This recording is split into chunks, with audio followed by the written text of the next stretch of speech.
We're back, guys. Episode number 7. Interview. Cigar Talk Wednesday. We got CC Calhoun sitting right here.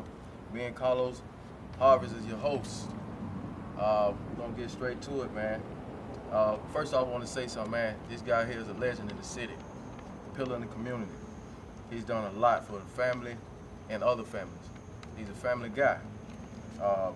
Pretty much he raised me. If y'all don't know, that's my cousin, blood cousin. Yeah. But yeah, man, he Family to us all, though. Of course. Stand-up guy, man. I mean, he'll get your shirt off his back. But I just want to say that briefly. We're gonna get it started. First question is, tell us the time in your life where your life was altered. I mean, the time of my life, first of all, let me say this. I want to just thank you and Carlos for inviting me on today on Cigar and Talk. And, it's all about, like, that testimony you just gave, it's just about giving back, when you can help a young people as you go through life, man. And you can just see the works of their labor when you put into them. It's a pushing part that you continue to push.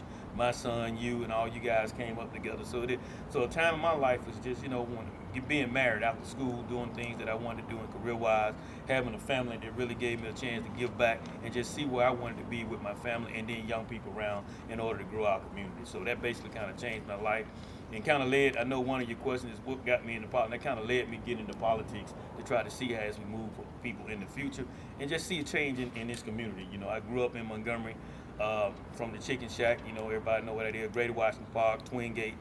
Went to public school, and I just wanted to just try to give back and just be a part and make myself visible to the young people in this community. Okay, I heard you mention that you're from Montgomery. What was it like growing up in your younger years? Basically in my younger years with things that's going on in our community today with, the thing with the justice thing, I came up in a school system that, based on integrated school system, and I went from Twin Gate all the way to Jeff Davis High School to compete in sports. And when you look at the west side of Montgomery, we passed by Carver High School to go to Jeff Davis, and people went from Young Fort Village over to Jeff Davis, Smiley Court to Jeff Davis. So we left all around, and so we was into a system where we was integrated. So growing up in Montgomery was rewarding to me. Everybody looked out for each other, and I got a chance to meet friends from both sides of the aisle. That I continue to grow with to this day. Okay.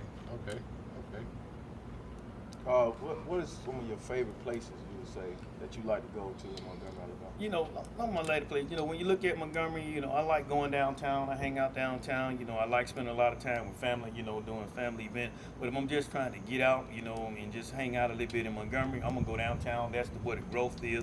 If you think back when you guys were young and when I was young, there was nothing to do downtown. Downtown basically closed at 5 o'clock. So we invested in the downtown, and most places that you travel throughout this nation. Things are built around downtown and your airport. Yeah. So we invested in the downtown, and it's paying off for the dividends that we invested that money in downtown with Biscuit baseball. So I just enjoy sports. So if I can get out, Alabama State games, Crampton Bowl, watching high school, I just want to be involved where I can show myself visible and people can come up and touch me. I want to stay on this question for a second. You touched on a lot that was important, but what are you guys' plans for downtown? Yeah, we want to continue. We're in a tough time right now with COVID-19 out there, all throughout this nation.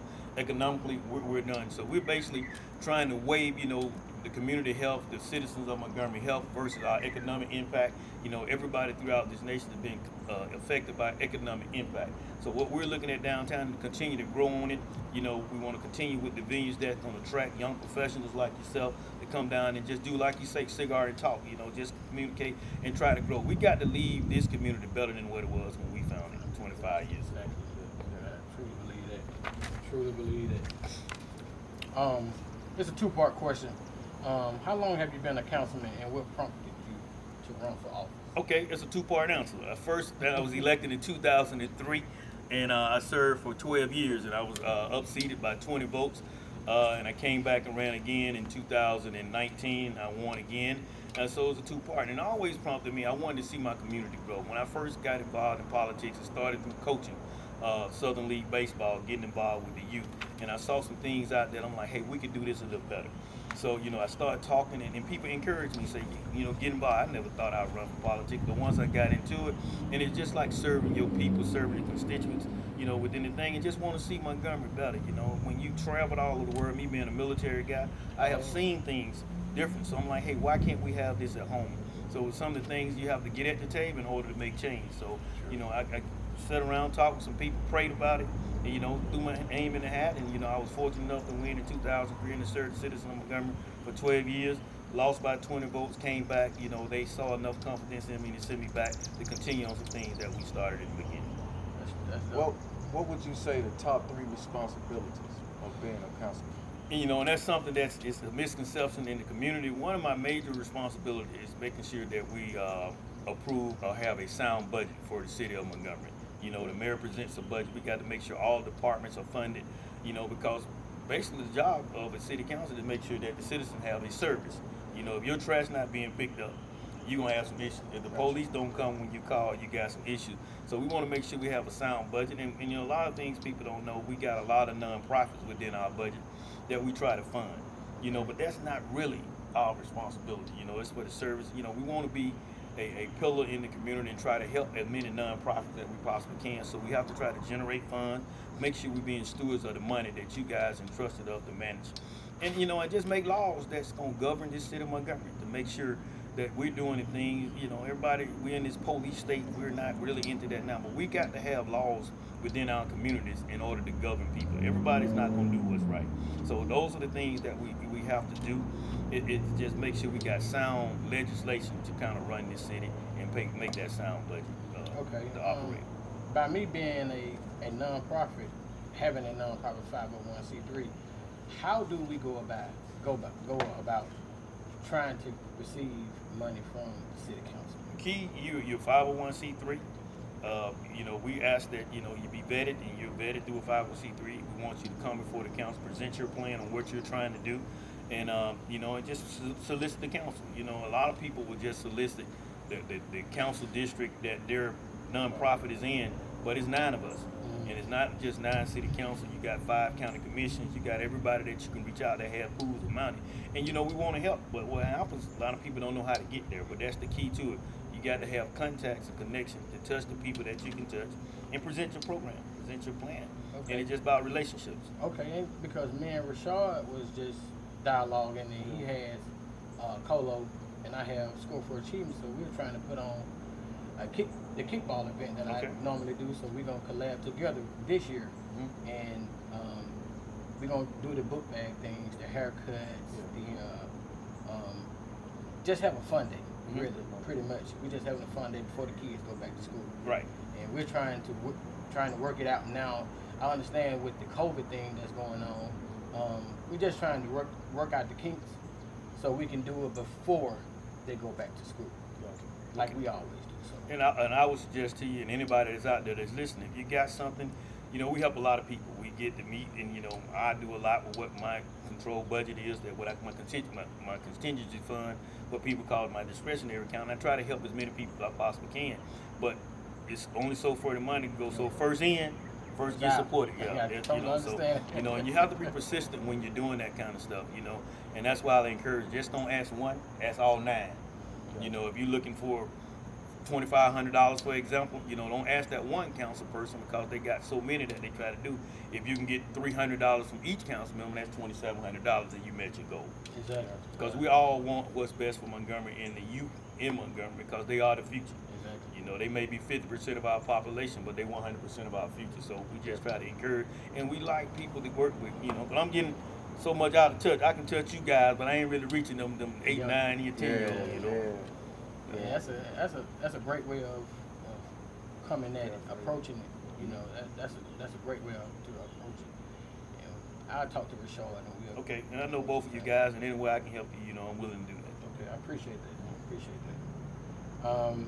What is the biggest misconception people have about the duties and responsibilities of a councilman? I think, and I had some calls this week on that, and I think one of the big misconceptions is that we are the do-all on everything. You know, the councilman can fix everything, you know, and it comes with the territory, because when you look at a city councilman, we are local, we are the grassroots politicians. You can touch us, you know, but, you know, everybody's in the game, got some skin in the game. So I get calls about, you know, I got crime going on in my neighborhood. Well, that's the police responsibility. It's already law. So, you know, I get calls about those. And you want to be encouraging, because, you know, people call the council person because we can direct which way you go. Well, you need to do this, and we can get involved. It might be a different thing if I call Chief Finley and say I got an issue over here versus you calling. So, it's one of those things where we get, well, you can stop that crime. We get all that, and you hear a lot of people run for politics. One of the biggest things they say, we're gonna stop crime. I'm like, when you figure that out, you're gonna be a rich person. Y'all pretty much like the first contact. We the first contact, and we have to get it through. And we local people can touch you. I'm not at the state house where you don't have to see me. People, everything that comes is because you live in the city. If your street light out, that's an Alabama power function, but they call it city councilman. So it's one of those things that we can fix, and we try to. And so that's one of the things that people get caught up. That I can make your neighbor cut their grass. We can make laws to penalize your neighbor for not cutting their grass, but there's a process.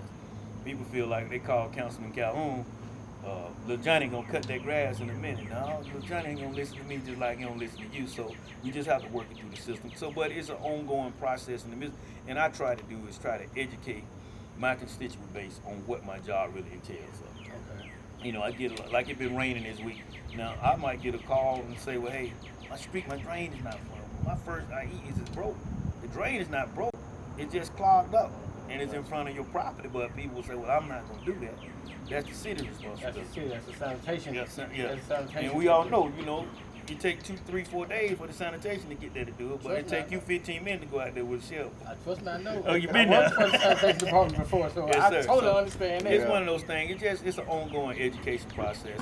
You have to be able to do it because, one of my friends told me the other day, you went out and you asked people for their vote, and they want you to be able to deliver when you call. And one of the key things is to pick up the phone, whether you can help them or you can't, and just try to give them guidance.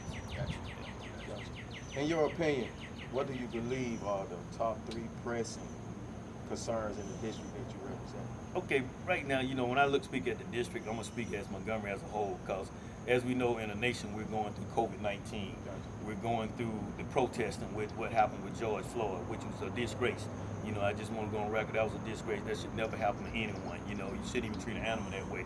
So we got those things going on where we're trying to wave between those two. And then we got tough decisions on whether we go right now for economics, because we know we coming into a tough budget season, because nobody will have budget. All I know, when the police call and the fire department call and the sanitation people call, we want to leave. But you got to realize the city budget is basically 91% employees. We got to have people to do those jobs. So those are 3 crucial issues for the city of Montgomery, for District 1 through 9. So District 5 hurts, District 1 hurts, because we got tough decisions to make right now. And I'm a firm believer. I don't like cutting anybody's job because it's been a tough time.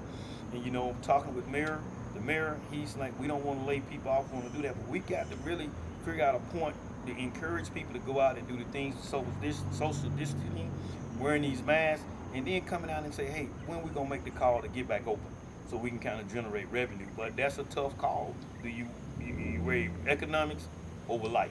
Yeah. But that's a tough decision that we're gonna have to weigh. I got colleagues, we're ready to open up now. Curfew, we're ready to lift the curfew, because in some of the entertainment business, you can't open because you got to close at 10. Yeah. So we look at things like, with all this thing, when we shut down for 14 days and ask people to stay at home, numbers basically stayed flat. We're on a roller coaster now. The governor opened some things up, now people getting out thinking it's normal, things going up and down. But it's tough right now. Those 3 things, COVID-19, the protest that's going on, and trying to see where we're going to go economically, try to keep Montgomery on a solid foundation. So those are 3 pressing issues right now for all districts. Okay. In your opinion, what's more important to our city right now? Building new homes and commercial space, or rehabbing, expanding, better utilizing the existing homes and storefronts? I think that's a good 3-part question. And just in my opinion, when you look at my district, I got some areas that need revitalization. You need homes being torn down. In some parts of my district, I don't need that. So we just got to weigh those things. I think it's important that we have a good balance on the commercial development. Just take, for instance, Normandale Shopping Center. That was a prime thing. But, things grow. Montgomery has grown eastward, and, Normandale has been neglected. So my ideal of Normandale Shopping Center is to push it down. You know, get government involved in it, state, county, city, whatever we need to do to push it down. We got the land and repurpose it. And what I mean by that, you know, we have a Compass Bank there, we have a Dollar General, we have a barber shop, we have things within that. Then we got all this vacant space. Push it down, give them first opportunity to come in there with city incentives that we can help them to get that back started. And it don't have to be as big. It can be something like a Midtown Plaza that's right across from Applebee's. And we come in and put some key essentials in where the community can use it, and we start redeveloping around there. So, you know, so it's basically commercial property that's been down. You know, we got you just have to wait. New development, I'm always for new development because that means our city's growing. But we still got to reach back and try to take care of some of these older properties. You know, I tell people all the time, it can look good and be old. Look at me. I'm old and I look good. You know, so, you know, you just got to put some work in it, you know, put some paint on the home and just take care of your properties. And, you know, it takes a lot. And we have to, you know, get out there and push those homes down and get those things, you know, and it's an ongoing process. Because as soon as you do 15, there's 15 more that just popped up. So I think to answer your question, we got to, you know, keep a good balance between the commercial properties, new development, and then taking care of what's old out here in this thing city. Name a few things in your district that offers to the youth, that you can offer to the youth. You know, I think population.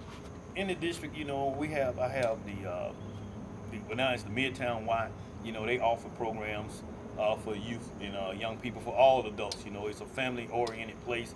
You know, we have the Southern League for baseball. So, you know, I think with our youth, some of the things that drives them, if you can get them involved in some kind of team sport, a team activity, and, you know, like you guys do, I know you guys work with youth and coaching, it's just getting them out there and getting them involved with stuff. And so what we try to do with the Y, you know, a lot of people say, well, the Boys and Girls Club, the Y, it costs money to go.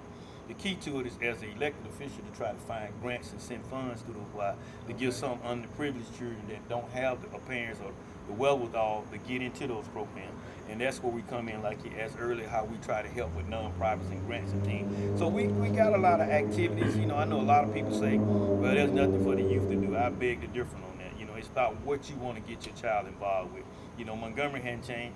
I got a 34-year-old son. I got him involved in every activity I possibly can. He was fortunate enough to sign a baseball scholarship, but if we never put him out there, he never get that opportunity. So it's just spending time and finding young mentors to just instill in young men. I mean, I'm real key on young men because the eventual future gonna be family men. You're gonna do things. So the foundation stand with how you build things around you. And I think with that, if you putting that into the mentors or the organizations that the mentors have, and you just empowering them with the information, and they can give the information over to the people also. Right, and that's the key too, where we have to try to expand, you get it to, and you know, with some of these organizations, like your program, we got to find organizations that say, hey man, I can house you in there on 2-3 days to come in and teach these kids that's coming to my product.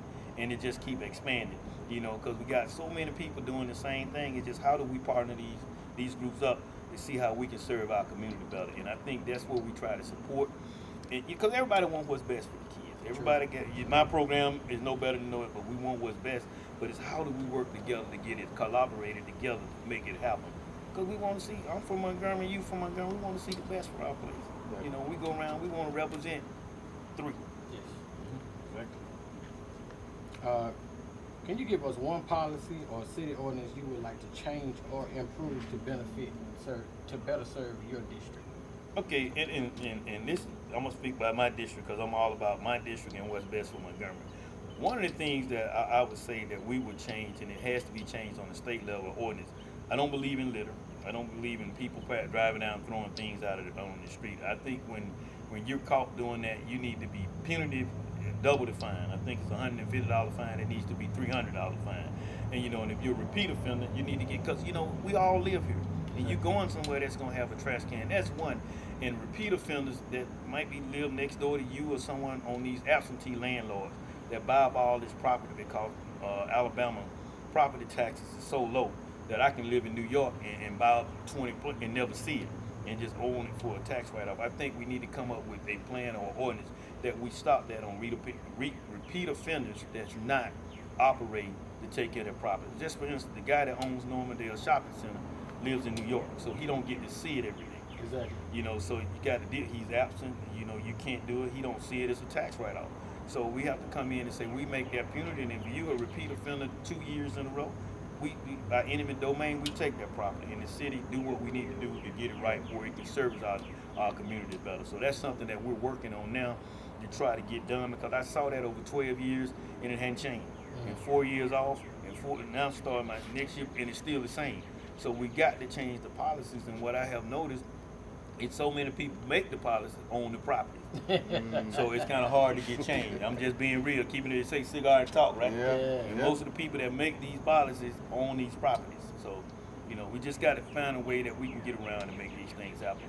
And one of the policies, and it goes out where, when we look at me as a local official, and it just happened, if you guys following what the city council does, we came in to try to raise what we call the occupational tax within the city of Montgomery to do some of the infrastructure things that we need in Montgomery. But we have a local, a state legislator that comes out and say, well, you 9 and 10 people that was elected in Montgomery don't know how to run Montgomery.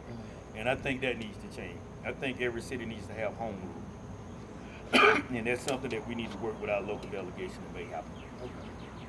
Describe the strategy you use when making difficult decisions regarding the implementation of policies or programs.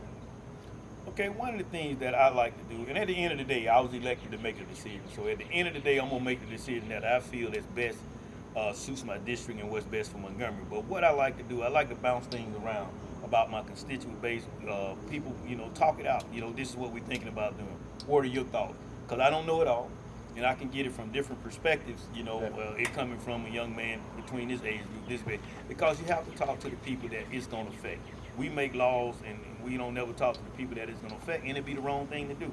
That's why right now in this country we're talking about we need to, you know, revitalize police laws, because people make police laws that never have been on the other side of the law. So, you know, we have to do things where you talk it out, and at the end of the day, a wise man told me, at the end of the day, you have to be able to go to sleep with the decision that you made. Everybody's not going to like it, but, you know, if you bounce it around, you know, like, hey, man, okay, I heard that, but this is why I think you need to do that. I try to just bounce things around, talk to my parents, talk to people that I kind of, in my social, you know, my distance that I talk with, and just get a feel on it before I make the final decision on what's going to affect the people. It's going to affect me, but it's going to affect the other people too. So, you know, that's what I try to talk with people and see how it affects you, and what are your thoughts on it before I make that final decision. That's a good strategy though, because you incorporate people because you want to get the feel of the people. Get the feel of the people because it's going to affect the people. It's going to affect the people, that's true. And then, you know, it's not going to make everybody happy.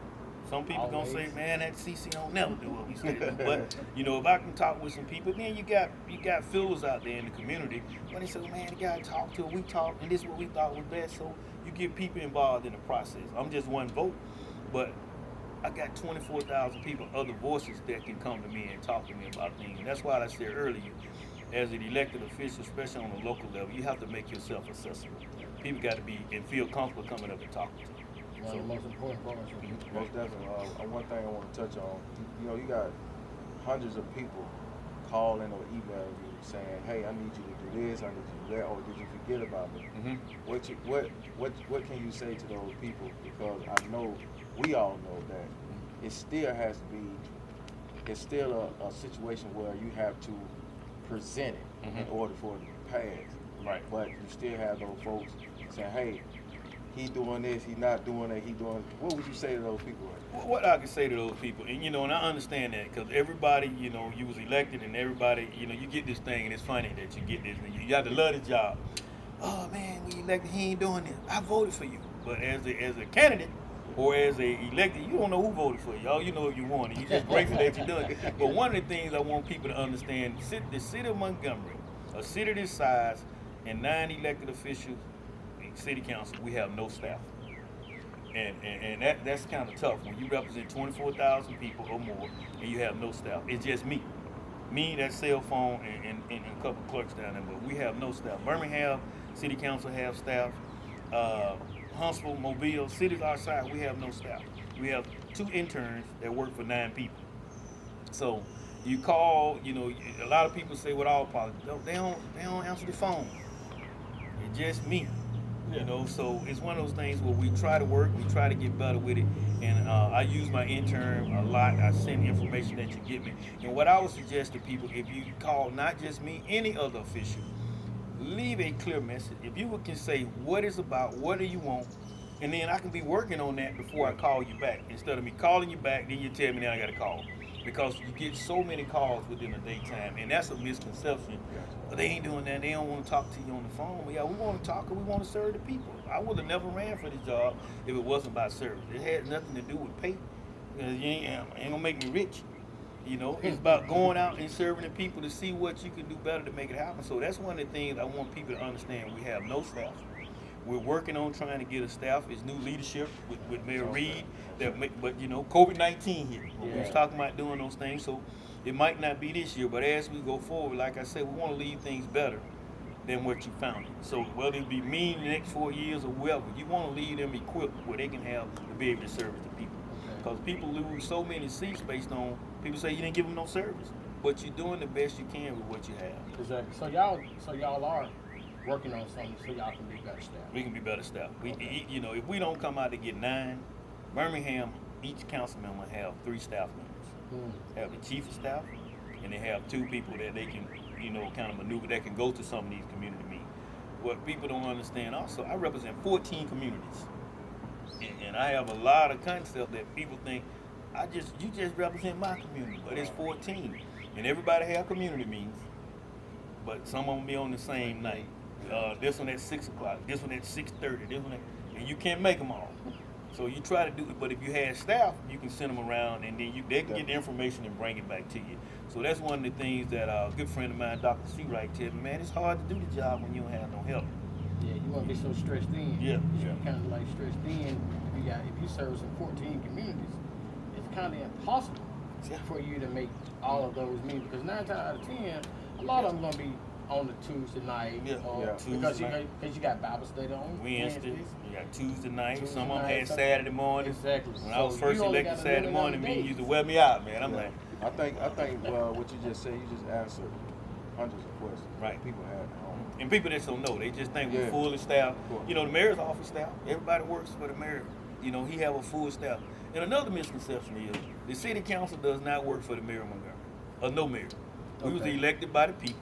You know, I get calls sometimes they just use me. I'm gonna call the mayor and tell on him. I'm like, okay. We was all elected by the same people. We represent the same district. You know, so the former mayor actually lives in this district, lives around the street. So, you know, we talk things out, and we have a good working relationship. And the key to it on the council is, you know, we don't have staff, but what you have to do is be a relationship with your colleagues. Because, like I say, I'm only one vote. I can't get nothing passed by myself. But you have to have relationships in order to try to sway votes. You ain't gonna win them all. Right. Some of them you win, some of them you don't. But you know, the game is if somebody do something for you, they gonna ask for that back. Sooner or later, man. Yeah, sooner or later. It's part of the system. That's it.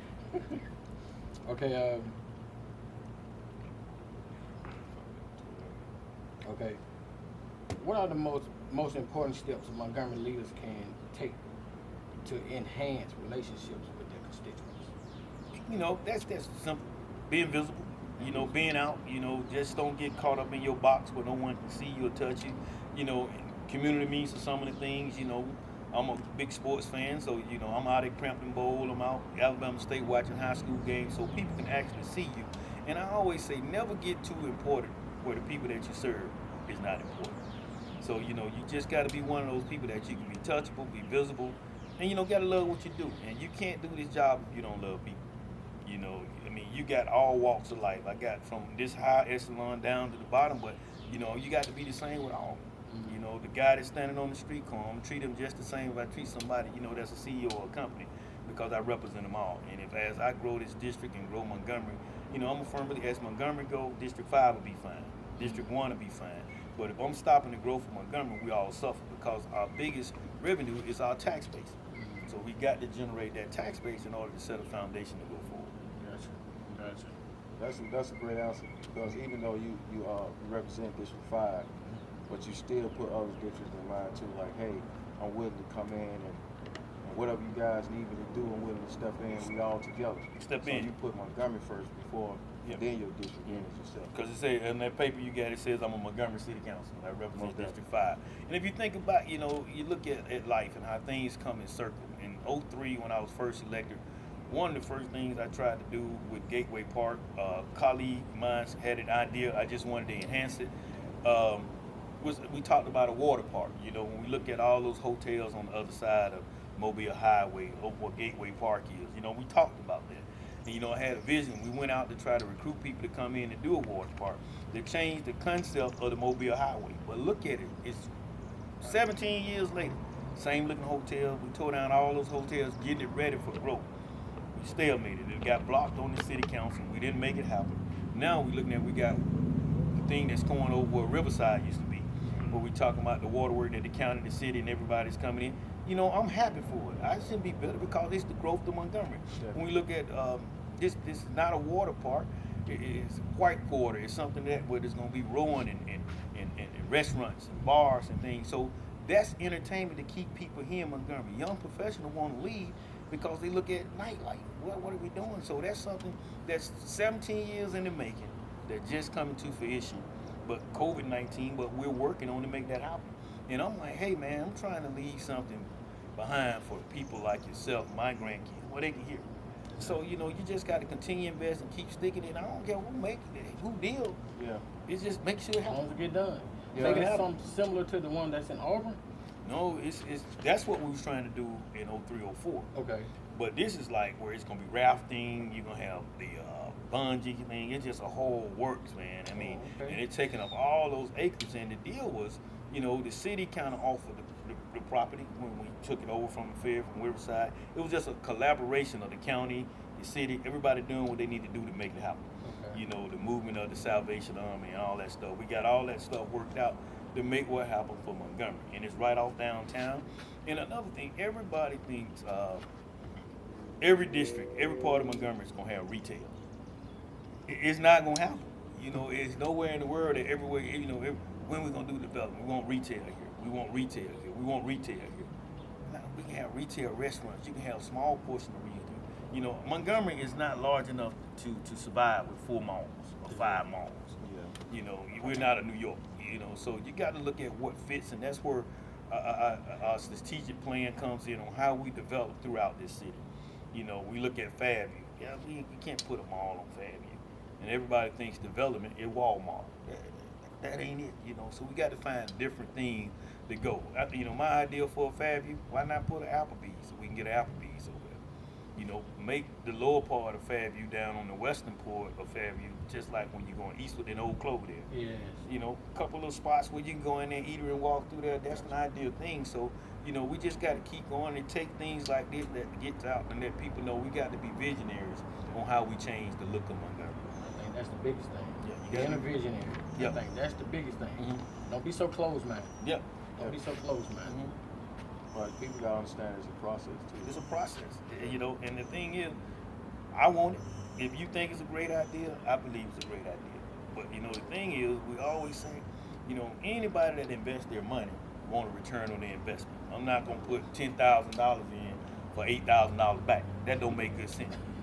You know, so you going to invest in that, you want a return on your investment, and that's what we have to look at. What's fit? You know, why are we not developing in West Montgomery? Okay, people that ask that question, are you an investor in West Montgomery? So I want what's happening in West Montgomery just like everybody else. The mayor's office wants what happened in West Montgomery. We all want it. We want our city to be well-rounded, but when we go out to try to recruit investors, you know, they got to come in and see where I can get a return on my dollar. My uncle always told me, retail follows rooftops. If you're not building homes, you're not going to get retail. Yeah. East Chase is growing because they're building homes. That's the development. So most of all the new developments of retail is going to be around where they build a new home. So if you're not building, we're leaving. Smiley Coke is closing. Yeah. That's more people moving somewhere else. You know, so you got to find, but we can find things within the community that the community, like cleaners, everybody get the clothes clean, washes, you know, restaurant. We all like to eat. Look at me. I look good, but I love to eat. Yeah. But, you know, those are the things we just got to find. And like, it goes back to being visionary. If you got a plan that you can present to me or city council, we get people invested because everybody talks about where we need, where the least of these, where we want to work to make it better for these. and that's what we have to do. And that's the growth part, though. That's the Me and growth Marquis talk about growth a lot. Just not with just individuals. Right. You know, you want to grow as far as, like you said, if you're investing $10,000, you want a return on that $10,000. I'm not looking for 8,000 or 7,000. I lost. That's a loss. I'm in the negative now. So I'm always looking for a gain. Yeah, that's a gain. And the thing we have to do, you got to shop within your community. You know, you got to shop within. Marquis, no, I grew up in the grocery bin. You guys knew about the Calhoun food. It was there. And people said, why y'all close the store? Ain't nobody closing if you're making money. It was losing money because everybody now sells groceries. You know, we hear people talk about food deserts. We don't have no grocery stores on West Montgomery. I'm like, I can count 5 grocery stores before I get past Narrow Lane Road. But, you know, Publix is not going to be everywhere. Everybody's not Publix clients. So you got to shop within your community and be proud of what you have. You know, but you know, people don't go out of business when they're making money. Exactly. You know, ain't nobody going out of business making money. So that's a conception that people don't want to invest in the community. But you got to be able to return on your investment because those bankers don't, just like when you pay your car note, they ain't saying, well, hey, I ain't make the money this month. I can't pay the car note. They ain't hearing that. You got to be able to pay them notes. You got to make that be. So, what is one overall thing you hope to accomplish while serving as this council? As the city council? One of my key things the second go round, I want to really just be more involved with the community, to like what we're doing today, to kind of educate people on the process. What so many of our people miss out on, or they don't understand the process. They don't understand what it takes to get something done. They don't understand what it takes to get an ordinance passed. Well, I talked with Calhoun about this. He gonna know Calhoun need 4 more votes. And you know, I got to be able to sell them on this idea that you presented to me. So the education process, and then making sure I get rid of a lot of this blight within our community. Some of these old abandoned properties, you know, and that goes back. And I know when we talked about the occupational tax, what we tried to use to take the infrastructure of Montgomery, because if we don't get the money to do those things, it's not going to get done. So we needed to get a different tax revenue to get it. We was talking about bringing in occupational tax where everybody paid for the services in Montgomery and reducing the sales tax, which is so regressive. You know, everybody paying, you know, that 10 cent on the dollar. Montgomery don't get the 10 cent. The state gets 4%, 4 pennies out of every dollar. The city get 3.5%, and then the county get 2. So it's split 3 ways. So when people say, well, you pay 10 cent sales tax in Montgomery. You're paying 4 no matter where you go in the state to the state. And each city has that. We get 3.5%. So, you know, people don't understand that. So we want to get that blight, get the revenue stream, and leave Montgomery in a better place as we go forward. Because, you know, we still got blight. We still need street pavements. We got all of that stuff. And that's what it takes to get dollars for the infrastructure that we need. I ride my bike now, you know, during COVID-19. And, man, I ride in some places where I can see, you know, there's so many streets within my district that needs to be paid. But you know, when you got 9 districts and all of them like it is graded out poorly, fair, and good, it takes, you might get 6 streets paid within a year within your district, because you got 9 districts that, you know, our city maintenance crews got to go out and we don't subcontract it out. So it takes a while. So in a 4-year term, you might end up getting 15 streets paid. You know, and one of the biggest things, again, my street hasn't been paid in 40 years. I got a home in Montgomery. I stayed on the council. I moved in there in '92, and I never paid the street, and I was on the council for 12 years. Because you know what was going to be said? He paid his street. He paid his street. I want mine paid. He paid his street. He paid his street. That's how we are. I mean, we want what we want. Right. You know, something. But that's not always good for, you know, the whole. At that point. You know, but I totally understand the people, and I totally understand what you're saying now, because I'm getting a better understanding of how it works with, because you're a city council. And, you know, and you're right. You said, like, people want it now. I don't care about what this guy, I want it now. And, you know, and as elected officials, you got to weigh what's best for the total. You know, I might be like, hey, I want this in District 5, but I might not have a location where we got an investor coming in and want to bring it in Montgomery. I'm like, well, I want it in District 5. Where to put it, but if it comes in Montgomery, District 5 gonna benefit because we get some of that tax base that can help with some of that infrastructure stuff there. Exactly. It's almost like everybody still, regardless of the water park being in Riverside, everybody still get a piece of the pie. The growth of Montgomery, because they're gonna bring in people, They're gonna bring. Just look at EJI, what he did downtown. You know, we had over right now. This guy been about a year, going on 2 years, and we had millions of visitors come into this city. They're spending nights in those hotels, buying in our restaurant. Man, before COVID-19, Montgomery was on record highs on revenue generated with what we had, conferences and different things. And people fail to realize, I'm a retired military guy, but when you look at the impact that Maxwell Gunner have on Montgomery, with all these airmen and soldiers and the National Guard headquarters here, you know, that's an impact within your community because those houses, those people come in here with families and they in and out. And I don't talk about our sister city because it was the birthplace where the March started. But look at Selma when Craig Outfield left. It drawed it up. If we lose Maxwell Gunner, man, Montgomery it'd be bad. So that's something, things that we work on too from a city standpoint. We have to be involved in what we call the base realignment program that comes out of Congress. So it's a relationship building from my local seat all the way up to DC. That we have relationships with the Congress people, the representative, Martha Roberts, the Terry Sewell, you know, Richard Shelby's and Doug Jones. We have to have those relationships in order to get a Hyundai, to get these things to try to employ. So it's more than what meets the eye, you know, and so, you know, it's just getting the understanding of basically what goes on within this community. With so much black on black crime, what are the city council doing to somewhat try to put a halt to it?